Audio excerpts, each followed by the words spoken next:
Inbeda studju dwar il-ħolqien ta' Strateġija Nazzjonali għat-Trasport, studju li ser jidentifika l-aħjar pjana traffiku u trasport għall-10 snin li ġejjin.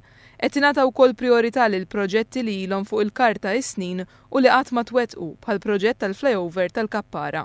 Għal dan il-Ministru għat-Trasport u l-Infrastruttura ġew Mizzi waqt konferenza tal-aħbarijiet bit-tema Malta aktar b'saħħitha, Malta aktar ġusta. Il-Ministru fisser kif it-traffiku huwa waħda mill-akbar sfidi illi qed jaffaċċja pajjiżna u dan għaliex il-problemi li kien hemm f'dan il-qasam matul is-snin ma ġewx indirizzati u għalhekk komplew jikbru. Żgur ma ndirizzhomx, mhux jista' jgħidu l-poplu Malti għawx indirizzhom. Ifri jgħidilhom il-poplu Malti għawx x'qed jgħidhom għax anke fir-riżultat tal-elezzjoni nista' ngħid jiena xi minister tal-Oppożizzjoni. Jgħid illi qed ipattu għall-iżbalji li għamlu, ifri huma stess ikkonfermaw li għamlu żbalji. Imma aħna mhux irrisa dak li żbalji nqogħdu ħarsu lehom biex ngħajru, le, qed ħarsu lehom biex ma nagħmlux żbalji aħna u aħna issa naraw li qegħdin fil-gvern, allura sardu wettqu, sebdew wettqu. Teġa bdejna wettqu fil-fatt. Il-Ministru ġew Mizzi qal li l-Gvern preżenti qed joħloq pjantazzjoni biex isolvi l-problemi. Fil-fatt saret ukoll analiżi fuq iż-żoni fejn ikun hemm l-akbar konġestjoni tat traffiku sabiex jinħoloq pjan temporanju illi jindirizza din il-problema b'mod immedjat.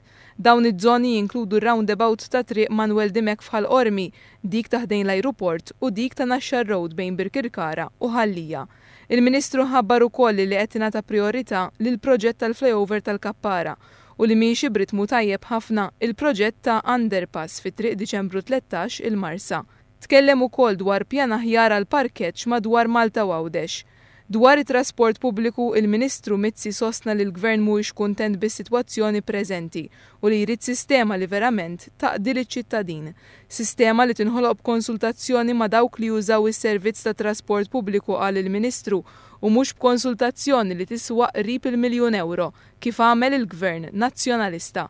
Il-Ministru Mizzi qal li r-rotot il-ġodda tlestew sa Novembru kif imwiet u li issa qed jiġu diskussi mal-arriva f'diskussjonijiet li mistennija jintemmu fi żmien qasir.